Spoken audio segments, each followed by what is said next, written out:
Hello and welcome. Today, we bring you an exciting and mysterious story full of music, secrets, and danger. This is the story of Penny Wade, a young musician whose first trip with her orchestra takes her to Barcelona. She is ready to play beautiful music, but instead, she finds herself in the middle of a terrible crime, a missing double bass, a stolen painting, and even murder. Stay with us and let the mystery begin. Chapter 1. The Missing Bass. We walked out of the airport building. All 85 players of the Barston Symphony Orchestra from England. The sun was hot and bright. "Welcome to Barcelona," said Frank Shepherd. "Come this way. The coaches are waiting." We followed him, and someone took a photo. The coaches left the airport and drove onto the motorway into Barcelona. Frank Shepherd came and sat next to me. Frank was the manager of our orchestra. "Penny," he said, "that's my name. We have a problem." "In? What problem?" I asked. "It's your double bass," he said. "My double bass? What's wrong with it? It isn't here. It's not in Barcelona." "And? What? Where is it?" "I don't know," said Frank. "Oh, I must tell you something about myself. My name is Penny Wade. I'm 26 years old, and I play the double bass in the Barston Symphony Orchestra. There are 8 double basses in the orchestra. I am number 8. The other players are older or better than me. I got this job 6 months ago. This was my first trip with the orchestra to another country." "What's wrong?" asked my friend Adriana from the seat behind. Adriana plays the violin. "It's my double bass," I said. "Frank can't find it." "I know. I'm sorry," said Frank. "We put it in the orchestra truck in Barston, but it wasn't there when the truck arrived in Barcelona, and the big instruments came by road. It was cheaper than taking them on the plane. He says maybe someone took it." I told Adriana. "I said perhaps someone took it." Frank corrected. "That doesn't help." I was angry. "Perhaps it fell off the truck. Perhaps someone needed wood for a fire." "Don't be silly," Adriana said. "Double basses are big. They don't just fall off trucks." This one did," I answered. I looked out of the window of the coach. We were arriving in Barcelona. It was my first trip abroad. It should have been wonderful, but it wasn't wonderful at all. Chapter 2. A strange morning. I woke up and looked around. Where was I? Then I remembered. I was in a hotel in Barcelona with the Barston Symphony Orchestra. But I had no double bass. I went to the dining room for coffee. Simon Hunt sat at my table. He was my boyfriend, I think. "Listen," he said. "You know tonight's concert?" Yes," I said. "But I can't play in it." Well, you can if you want." He smiled. "You can play in my place." Oh, Simon. "Really?" "Yes. I hurt my hand. I can't play." And I looked at his hand. It looked fine. "It looks okay," I said. "It isn't," he said quickly. I liked Simon very much. He was tall, handsome, with dark hair and blue eyes. He was number 2 double bass in the orchestra, and 10 years older than me. Are you all right? I touched his arm. I'll be fine. He moved my hand away. I talked to Candida, the leader of the double basses. She says, it's okay.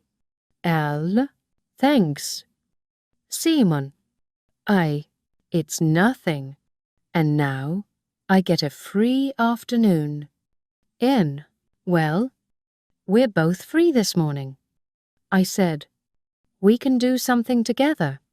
He said, maybe the Picasso Museum, or Park Güell, or Montjuic, or the beach? I asked. Yes, said Simon. But he wasn't really listening. You're not listening to me, I said. Sorry? He looked at me again. I said, you're not listening. Okay. Sorry. I just have a lot to think about. He looked strange. Do you want to do something this morning or not? I asked. No, I don't, he answered. Just then, Adriana came over. Morning, she said happily. It's a beautiful day. What are you two going to do today? I don't know, I said, looking at Simon. He was smiling at Adriana. Come with me. Penny, Adriana said. We have lots of free time. Let's go to the beach. Yes. Great idea, I smiled. It was going to be a good day after all. Or so I thought. Chapter 3. News at the beach. I waited for Adriana in the hotel reception. I sat at a table with some newspapers. Most were in Spanish or Catalan, but one was from Britain. I read a story about a painting, thieves, steal, picture from gallery. I looked up. Frank Shepherd was standing next to me. He looked at the newspaper too. That's an interesting story, he said. What story? About the painting. And the thieves were very good, I said. Nobody saw them. Nobody heard them. How and two? Yes. Very good, Frank said. Oh? By the way, about your double bass. Yes? I asked quickly. I talked to the police here. A man called Portillo. And he's going to try to find it. Frank said. How? I asked. I don't know. He'll talk to the truck drivers. Maybe also to the French police. And Cree. Just then, we heard a voice. Frank Shepherd. I want to talk to you. Oh? I turned. It was Candida Ashley Morton, the leader of the double basses. She walked fast toward Frank. Excuse me, Frank said to me. He went with Candida into the hotel bar. She talked very fast. Was she angry? I couldn't hear. At that moment, Adriana came out of the lift with some other players from the bar. We heard shouting. It was Candida. Then silence. Then Frank shouted back. Everyone in the reception stopped to listen. Come on, Adriana said. That's their problem, not ours. Let's go to the beach. If you haven't been to Barcelona, you must go. It is full of life. The most famous street is called Les Ramblers, or the Rambla. People walk in the middle.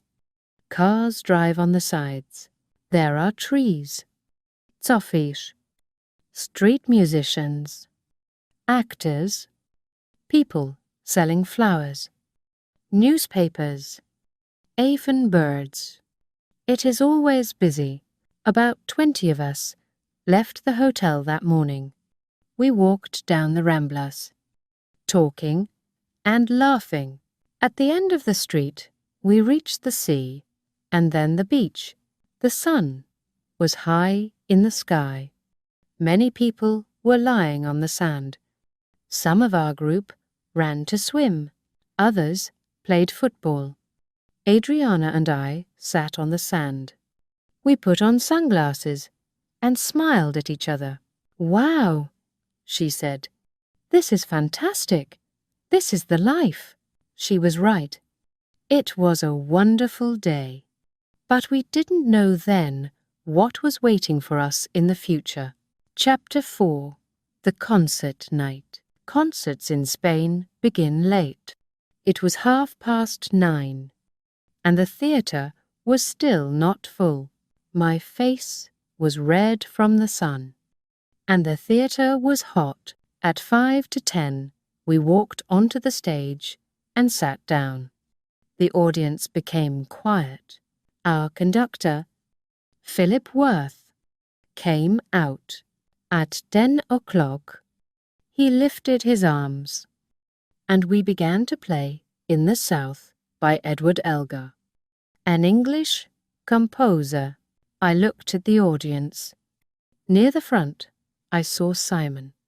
He smiled at me. I played very well and felt happy, except for Simon's hurt hand. Of course, after Elgar, we played a guitar concerto by Rodrigo, a Spanish composer. The guitarist was a young Catalan woman. She played beautifully, and the audience loved her. Then there was a 20-minute break. We all went to a room behind the stage to drink water. Simon came in. "That was great," he said. "You're playing really well." Thanks," I said, smiling. "It's because of your instrument." Don't say that." He laughed. "Why not? It's not true." For a moment his face looked sad. "Sorry," I said. He smiled again. "I'm going to sit at the back for the second half." "Okay. Why?" "To hear the sound from the back." Oh, I see." Though I didn't really understand. He kissed my hand, and I felt happy. Simon wasn't always kind like that. "See you later," I said. After the break, we played Rachmaninoff's Third Symphony. It was difficult music, but I think we did well. The audience was pleased. When the concert ended, I left the stage with Simon's double bass. I put it into its big white case and closed it. Then I looked for Simon. He wasn't in the theatre. I searched the room behind the stage. Many players were there, talking happily. But Simon didn't come. "Have you seen Simon?" I asked Adriana. "Me? No." "Why?" She was red in the face from the heat. "I can't find him. He was at the front in the first half. Then he said he'd sit at the back. But now he isn't here. Ever? He's probably gone to the hotel." She said, "I hope so." I replied, "And another thing?"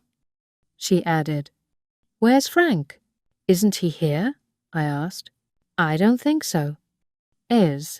We left the theatre together, still talking about the concert. Adriana said the audience loved it. I agreed. We walked along the Ramblas. Families, couples, and children filled the street.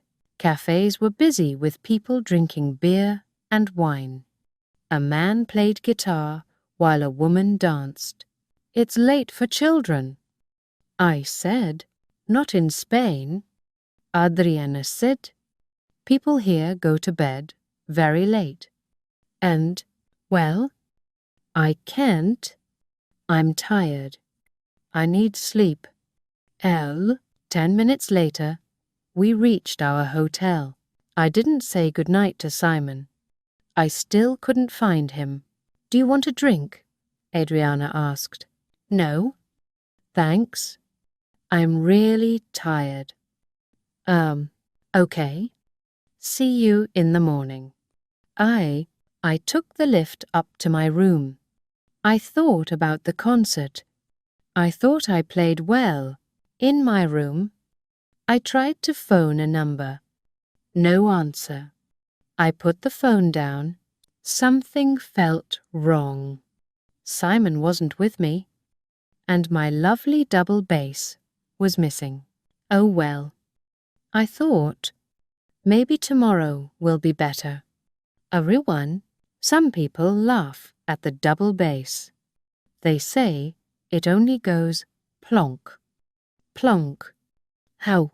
But that isn't true. Double basses are wonderful. Each has its own voice. Violins look the same. Cellos look the same. Trumpets too. But double basses are all different. Mine is a dark, rich brown. Very old. Made in 1798 by Panormo. My parents bought it for me. It is worth a lot of money, and I love it more than anything.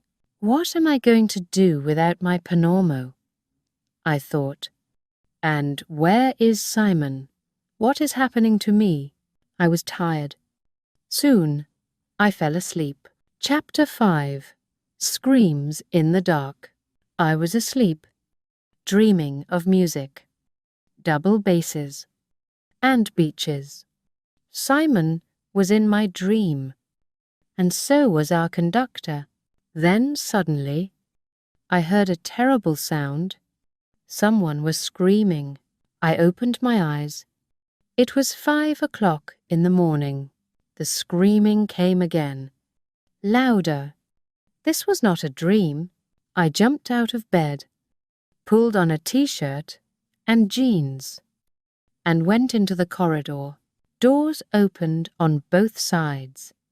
Adriana ran to me in her nightdress, half asleep. "What is it?" she asked. "I don't know," I said. Martin Audley, a trumpet player, came up. "Who screamed?" he asked. "Nobody knows." I told him, but it was terrible. Act 1. The scream came again. This time, it was from outside. We hurried back into my room and looked out of the window. Down on the street below was a crowd, a police car, and something else. "Come on," I said. We took the lift to the ground floor and pushed through the people outside the hotel. Marilyn Whittle, the harp player, was there. Her face was white, her eyes wide. She pointed at the ground and screamed again. We looked. A man lay on the street. His mouth was open, his head covered in blood. It was Frank Shepherd. Martin spoke first. "My God, he's dead." For a moment, nobody moved. It was like a bad film. I looked around. Candida Ashley Morton was there. Her face pale, she whispered, "Oh no, oh no," then turned and walked back inside. We knew we couldn't sleep again. We didn't know what to do. But the hotel manager was kind. He opened the bar. Even though it was only 5:30 in the morning, we sat together, asking the same questions. What happened? How did Frank die? Did he fall from his room? Another police car arrived. A man came into the bar. We stopped, talking. "Good morning," he said. "My name is Inspector Portillo." His voice and eyes were cold. But I thought, he's very good looking. Then I felt guilty for thinking that. "Listen, everyone," he said, Mr. Shepherd is dead. We cannot change that. Go back to bed. We will talk later today. His English was very good. Outside. The sun was rising. I lay on my bed, trying not to think of Frank's bloody face. But I couldn't stop. Then came a knock on my door. I opened it. It was Simon. Hello? He said. Hi.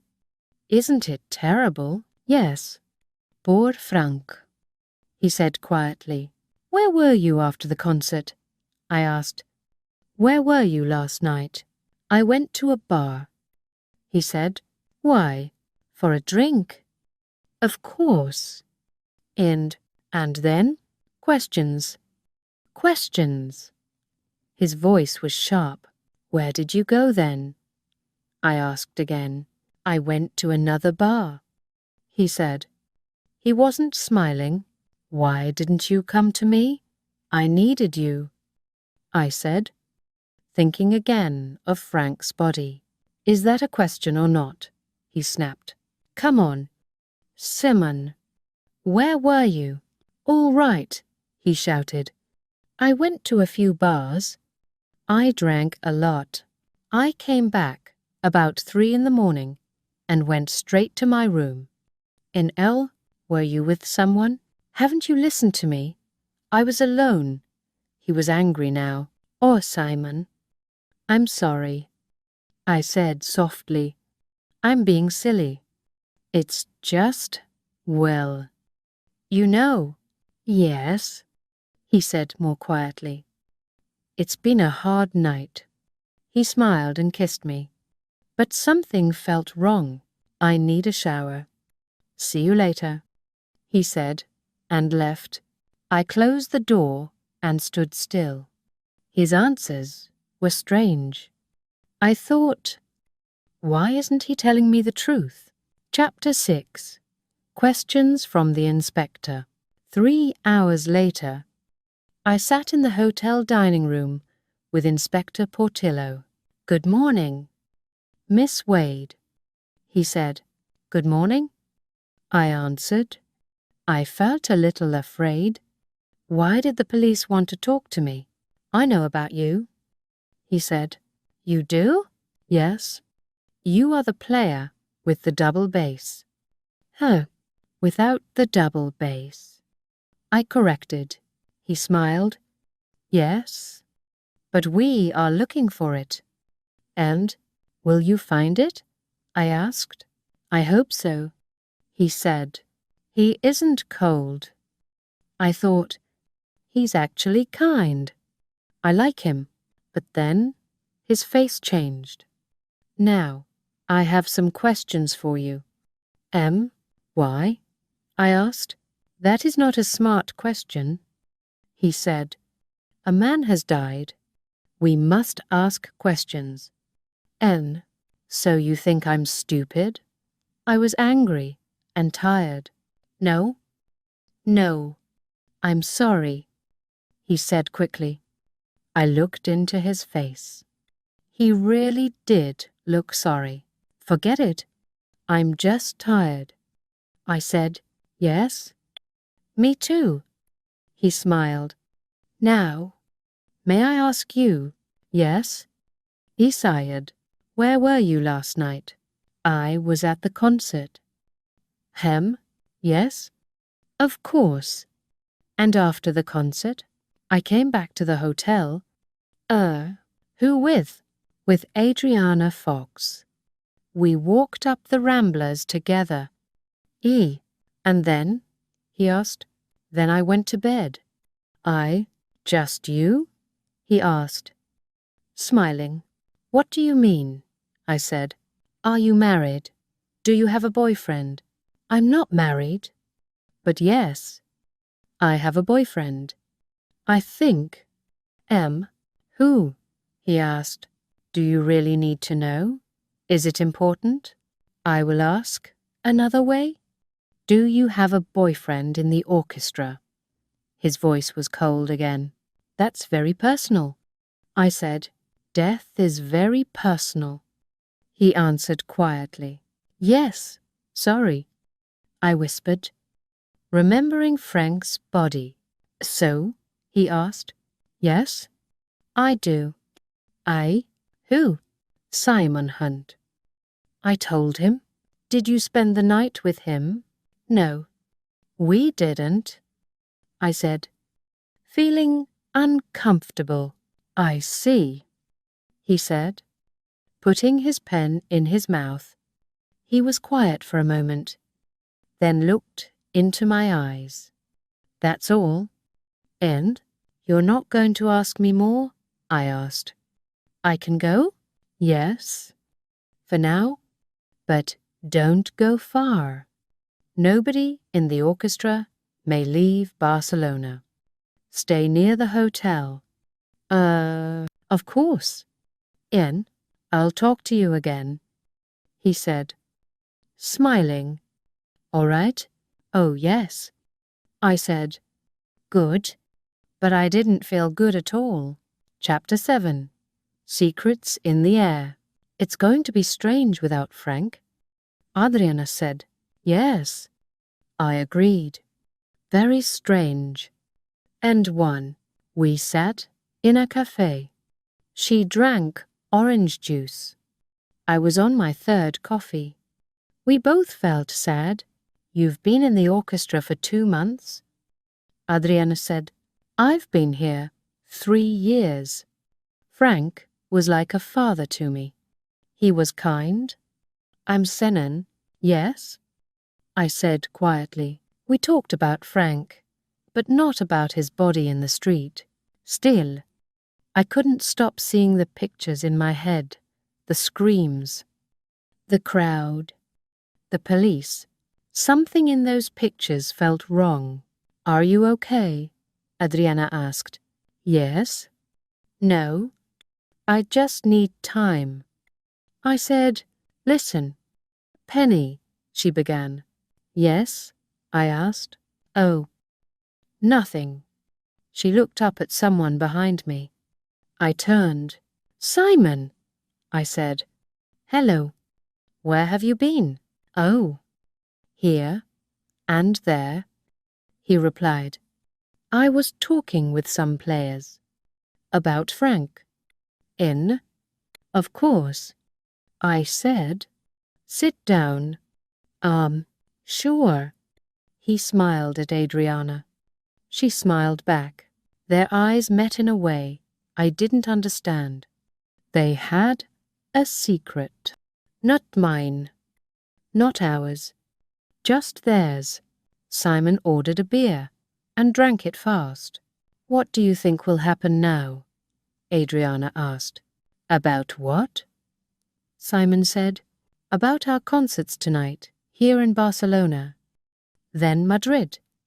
Bilbao. What do you mean? Simon asked. Well, Frank's dead, she said. He was our manager for 20 years. How can we play without him? But tonight's concert is important, I added. More than 2,000 people are coming. Yes. That's a problem, said a voice. We turned. It was Martin Audley. Martin, Adriana said, looking uneasy. What are you doing here? I'm looking for Penny. Martin said. Me? I asked. Yes. Inspector Portillo wants to see you again. Emders? When? Now? Right now. And I stood up. Simon wasn't smiling anymore. I walked away, but looked back. Martin sat with them now. The sun was hot, but I began to run, running from the pictures. In my head, I saw myself again in the hotel last night. Running out of my room after the screams, other players ran too. Adriana came from her room, but she wasn't alone. Someone was with her in the dark. I couldn't see his face. Who was it? I thought of her smile at Simon just now. Was he her secret? I ran into the hotel. Inspector Portillo was waiting. "I'm sorry," he said, "but I have more questions." So do I said. "Did somebody kill Frank?" "Maybe," he said with a secret smile. "What do you mean, maybe? Do you know who did it?" I asked. "Miss Wade," he said firmly. "The police ask the questions. You give the answers." Red. He was laughing at me. I thought. I stayed quiet. "That means yes," he said. "Now, Mr. Simon Hunt is your boyfriend?" "Yes." End quote. "And he plays the double bass too?" "Yes." "He's better than me?" "Number 2 in the orchestra." Yes. Somebody told me that," he said. "Why are you asking about Simon?" I asked. He ignored me. "Mr. Hunt didn't play in the concert last night, correct?" "No." "I played in his place. He lent me his double bass because mine is missing." Yes, I remember." Sorry," I said softly. "Did Simon go to the concert?" "Yes. He was at the front." All the time?" "No. In the second half, he sat at the back." "I think." End of tell. "Did you see him?" His voice was cold. I'm not sure. It's a big theatre." And after the concert, what did he do?" "He went to some bars. Maybe 3 or 4. End quote. "Did you see him back at the hotel?" "No." I hesitated. Why all these questions about Simon? You should ask Candida. "And if Candida?" he said. "Yes." Candida Ashley Morton, leader of the basses. "I think she knows something. Maybe she killed Frank. She was very angry with him yesterday morning. I heard them in the hotel bar." Inspector Portillo leaned back. "That is very interesting." "Miss Wade." "Very interesting." So you'll talk to her?" I asked. "Thank you," he said. "I'll think about it. And, Penny Miss Wade, I'm sorry for all the questions." I left the room. My thoughts were loud in my head. Candida, maybe she killed him. Does the inspector believe it? Do I? What is the truth? In 24 hours, I had the answer. Chapter 8. A Fight in the Street. That evening, some of us went to a restaurant near the Ramblas. Simon didn't come.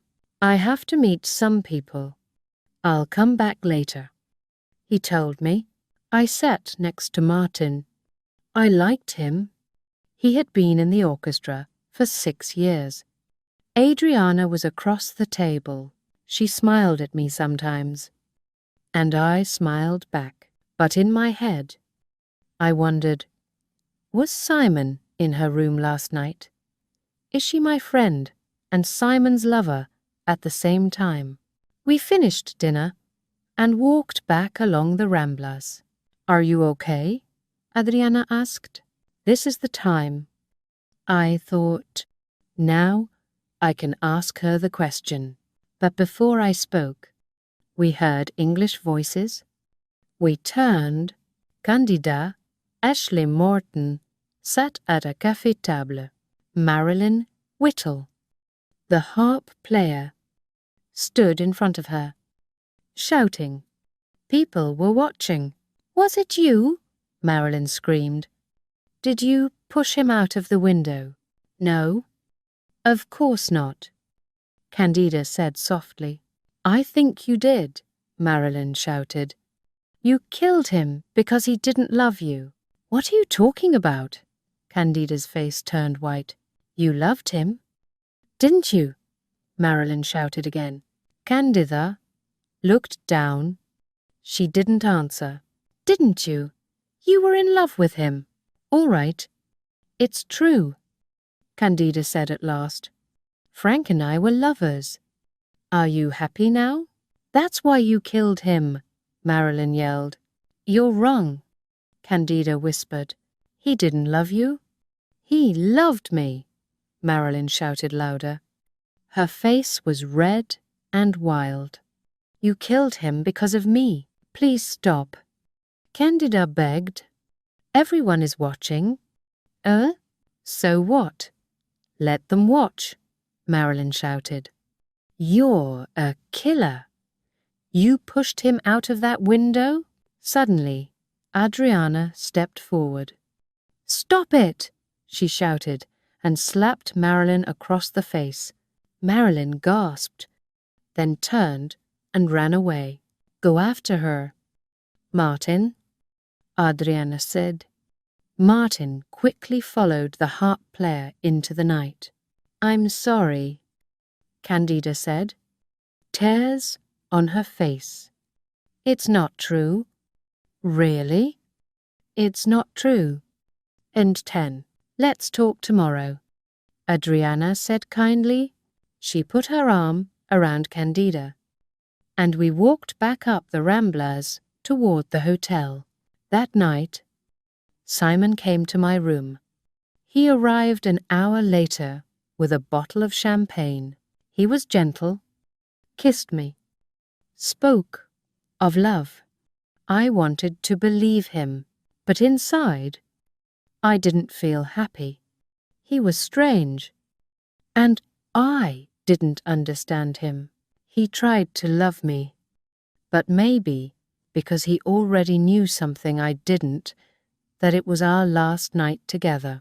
When I woke in the morning, he was gone. Chapter 9. The truth about the bass. I couldn't find Simon after breakfast. He wasn't anywhere in the hotel. The morning felt long and heavy. We waited, not talking much. Some players went for short walks, but nobody went far. We were all nervous. After lunch, we gathered in the hotel dining room. Nearly everyone was there. Our conductor, Philip Worth, walked in with Inspector Portillo. Good afternoon, everyone, said Philip. The room went quiet. As you know, Inspector Portillo has been asking questions. Now he has some answers. Inspector, please. And thank you, Maestro, said Portillo. We still don't know everything, but I will tell you the story as we understand it. Some things are not clear, but I think this is the truth. He looked around, then at me, and gave a small smile. You all came to Barcelona by plane, but the big instruments travelled in the orchestra truck with 2 drivers. They drove to Dover, took the boat, and then crossed France into Spain, near Toulouse. The drivers were tired. They stopped at a roadside cafe for food and coffee. Then a car arrived. Tomin got out. They went to the truck. They had the key. They opened it and looked inside. And when they saw something, they smiled. What did they see? Marilyn asked. They saw Miss Wade's double bass, said Portillo. My double bass? Why mine? I asked. Because that's what they were looking for, he answered. But how? Why mine? Because your name was written on the case. They wanted what was inside. The case? Martin asked. What was in it? A picture? The inspector said. A painting by Cézanne, called The Gardener. It was stolen from the Tate Gallery in London. "Oh, yes," I shouted. "I read about that. It's worth £2 million. Exactly," said Portillo. "Someone put the painting in Miss Wade's bass case. Then the truck left England. The thieves followed it. When the drivers stopped, they opened the truck, took her bass case with the painting inside, and left." End quote. "But why didn't they just take the painting and leave the bass?" I asked. "Perhaps they had no time. Perhaps people came out of the cafe. We don't know. But your bass was gone with the case." "Okay. Where is it now?" I asked. "I don't know," he said honestly. "But the French police found the painting this morning in Paris." "It's safe?" Adriana spoke up. "Inspector, you said Frank died because of the truck. How? Did he put the painting in Penny's case?" "Good questions." Portillo said, "At first we didn't know. Did Frank fall from his room? Did someone push him? Was there a fight with a lover?" I looked at Candida. She had her head in her hands. Was she crying? "But then," the inspector continued, "we checked the hotel rooms, and we saw a problem. Frank's window was closed. He never opened windows, and a man cannot fall through a closed window." What are you saying?" Martin asked. "I am saying Frank didn't fall from his room. He fell from another room." The dining room went silent. We didn't know whose room. But then one of my men checked the hotel phone records. Last night, someone called the London police. The call came from Frank's room. He called them. Then, after the call, he went to another room. That's where he fell. "And whose room?" Candida asked quietly. "Do you know who killed Frank?" "Oh, yes," said Inspector Portillo. "We know NF." And suddenly, I knew too. Chapter 10. Why did you do it? Even now, I can hardly believe what happened in Barcelona. I don't know the whole story, but I know most of it. Simon did not stay for the second half of the concert. No problem, he thought. Penny saw me. The orchestra saw me. She thinks I'm sitting at the back. Poor Simon. He went to a bar to meet someone, but Frank also went to that bar. He needed a drink. He was worried. He loved Candida. But Marilyn also loved him. She followed him, wrote him letters, gave him gifts. Frank wanted peace. Simon didn't see Frank at first. Frank didn't see Simon either, but the barman noticed Frank. Later, he told the police. A tall Frenchman came into the bar with a black bag. Perhaps Frank looked up then and saw Simon. But he stayed quiet. He listened. "Thank you, Monsieur Hunt," said the Frenchman. "We have the picture. My friend is happy." He opened the bag and gave Simon a large envelope. Frank listened closely. "All this for a Cézanne painting." Simon laughed. It was money. A lot of money.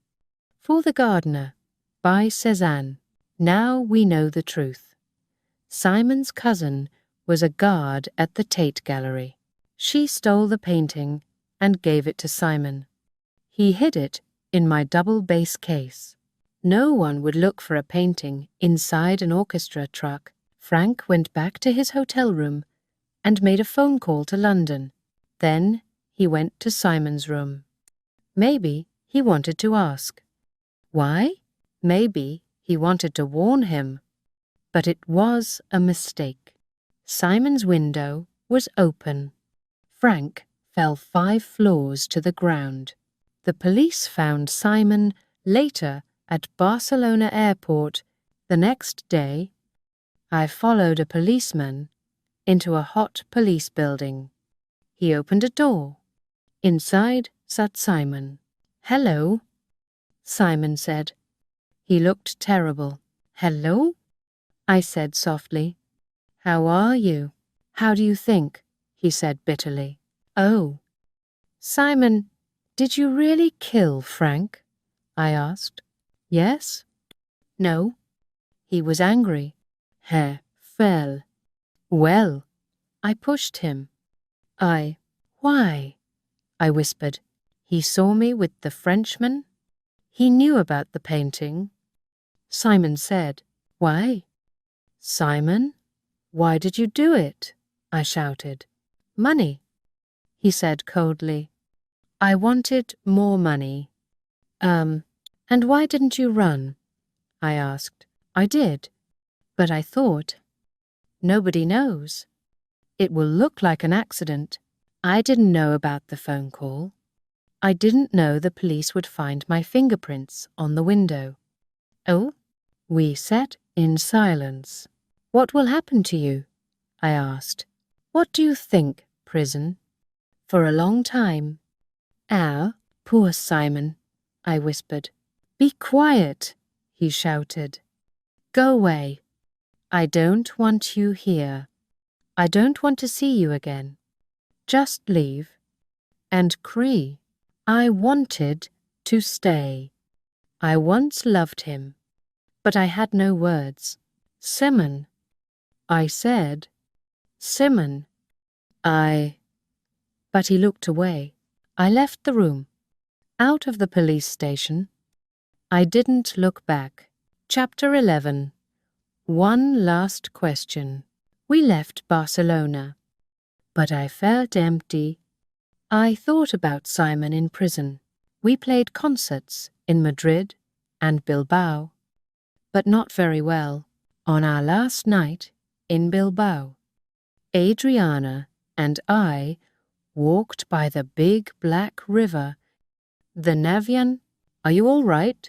she asked. "You've had a terrible time." "Emstal, Adriana, can I ask you something?" I said. "Of course." "Oh, did you like Simon before?" "Well, I liked him." Were you close? Like lovers?" "What? No," she laughed. "Why would you think that?"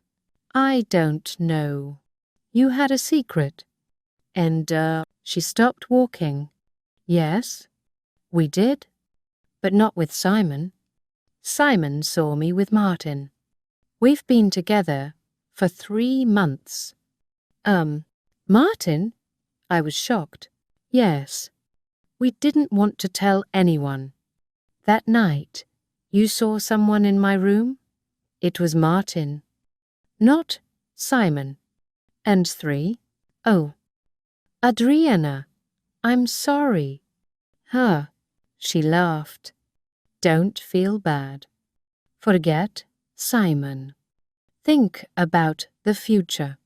His death. Then I heard music, guitar, violin, and another sound.